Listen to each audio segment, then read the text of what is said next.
I never thought my decision to become a night shift bus driver in Chicago would open up a gateway to unending horror. I chose this job simply because it was the only one that fit my schedule after my daytime classes. I was in need of the extra income to make ends meet. But in the city that never sleeps, not every night is an ordinary one. My shift started at 11 in the evening, as it always did. The cold winter night seemed unforgiving and desolate.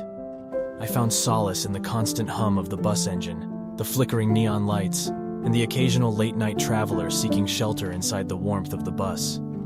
There was a sense of camaraderie amongst us night owls, a silent understanding that we were in this together. One particular night, as I was driving my usual route, I noticed an old woman waiting at the bus stop near Michigan Avenue. The sight of her was unusual because she was alone, and at that hour, Michigan Avenue was usually empty. The woman wore an old tattered shawl wrapped tightly around her thin frame. Her face was almost hidden under her wide-brimmed hat. I stopped the bus and opened the door for her. She got on, her movements slow and calculated. Her eyes, obscured by the shadows of her hat, never left the ground as she fished out the exact change. Once settled in a seat at the back, she stayed quiet, her gaze fixated outside the window. Over the next few nights, the old woman became a regular. She was always waiting at the same stop, always paid in exact change, and always sat in the back, staring out the window. There was something about her that felt unsettling, but I dismissed it as the creepiness that comes with the night. One night, the weather turned bad, snowfall making the roads slick and visibility almost zero. I was surprised to find the old woman at her usual stop, undeterred by the harsh weather. Concerned, I asked her where she was going, but she gave no answer. She just moved to the back of the bus as usual. The streets were nearly deserted because of the snowstorm. The snowflakes falling on the windshield created an eerie, rhythmic pattern, the wipers working tirelessly. A thick fog was rolling in, blanketing the city in a chilling hush.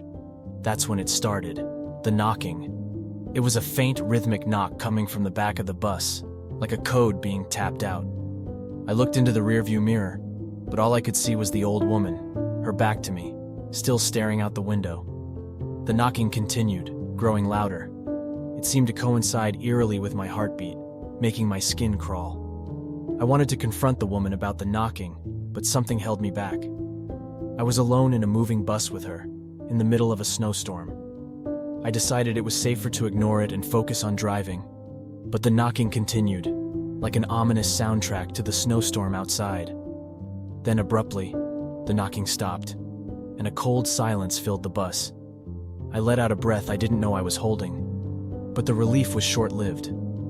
I heard a sound again, not a knock this time, but a voice. A soft, fragile voice humming an unfamiliar tune. I glanced in the rearview mirror. The old woman was still facing the window, her body swaying slightly to the rhythm of her song. The tune was hauntingly beautiful, yet filled with sorrow. It echoed through the bus, intertwining with the howling wind outside. The hum became my companion through the deserted city streets. The world outside was a blend of white and gray, the snowfall getting heavier. The melody inside the bus was a sharp contrast, a thread of eerie calm amidst the brewing storm. The song, the snowfall, and the old woman together painted a chilling scene. As I approached the final stop, a sense of dread washed over me. Something about the humming and the solitary woman didn't feel right. I parked the bus and announced over the speaker, "End of the line, ma'am." The humming stopped. There was a silence that felt heavier than the night itself. The bus lights flickered, casting long, monstrous shadows. When I glanced back, the woman was standing, facing me. The sight of her face sent a chill down my spine. Her eyes were pitch black, devoid of any emotion. Her skin was pale, almost translucent, and stretched tightly over her skeletal features. She smiled, her lips pulling back to reveal teeth that were unnaturally sharp.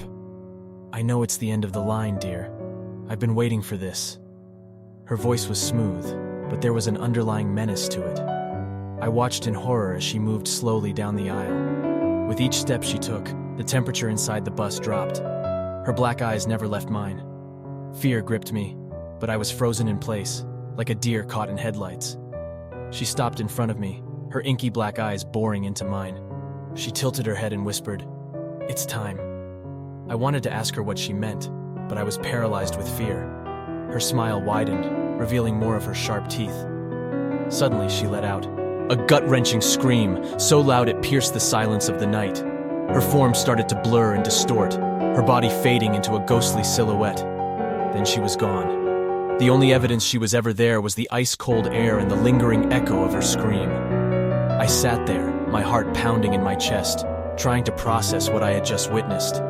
The bus, once a sanctuary against the cold, was now a chilling testament of the horror I had encountered. I knew then that my nights as a bus driver were forever going to be haunted by this experience. My shift ended with the dawn, but the image of the old woman with the inky black eyes remained, imprinted in my mind. I was relieved when dawn broke, its early light dispersing the shadows and bringing a sense of normalcy. As I navigated the bus back to the depot, my mind was a whirlwind of thoughts. What was that woman? A ghost? A figment of my imagination, perhaps? The cold reality was, I had no answers, only questions that hung in the chill air of the bus. The depot was bustling with activity. The early morning shift workers were clocking in, their faces bearing the mark of another day. I parked the bus and walked to the shift manager's office, my mind still wrestling with the experience of the night. "Rough night, eh?" the manager said, glancing up from his morning paperwork. I nodded, keeping the night's events to myself. Who would believe me? I'd be the laughingstock of the depot. So I shrugged it off and focused on finishing my end-of-shift routine. The following night, I was back on the bus, back on the same route. The fear had subsided, replaced by a gnawing curiosity. I found myself glancing at the clock, anticipating the time the old woman had boarded the bus. But the night passed uneventfully, the eerie silence of the previous night replaced by the familiar sounds of the city. Weeks turned into months, and the memory of the ghostly encounter began to fade. The woman on the bus became a chilling story to tell, a ghost tale of the night shift bus driver. Yet every time I passed that particular stop, a cold shiver would crawl up my spine, a grim reminder of the terror I had felt. One night, almost a year after the incident, the unthinkable happened. I was driving my usual route, the bus nearly empty, the city silent under a fresh coat of snow. As I approached the stop where I had picked the old woman, I saw a figure waiting. My heart pounded in my chest as I pulled over. The bus door hissed open, and a wave of cold air swept in. An old woman climbed aboard, her features hidden under a thick scarf and hood. I felt a chill creep up my spine. I wanted to believe it was a coincidence, but the air inside the bus dropped, the way it had the year before. I watched her through the rearview mirror as she took a seat, the same seat as the old woman had. I gripped the steering wheel tight, my knuckles turning white under the pressure. The journey continued in silence, the silence of anticipation, the silence before a storm. As I pulled up to the final stop, I glanced back. The woman sat there, unmoving. A sense of déjà vu washed over me. "End of the line, ma'am," I called out, my voice echoing through the silence of the bus. She stood, turning to face me. The hood fell back, revealing her face. She wasn't the ghostly figure I had expected, but an ordinary old woman, her eyes a soft blue, her skin wrinkled with age. "Thank you, dear," she said, her voice frail but warm. "You have no idea how important this ride was." I let out a breath I didn't know I was holding, relief washing over me. She smiled at me, a genuine, kind smile, then stepped off the bus, disappearing into the snowfall. As I drove back to the depot, the bus empty once again, I found myself reflecting on the ghostly encounter. Perhaps it was a reminder that the night shift, the lonely bus route, held stories untold, stories of the living and maybe, just maybe, of those beyond.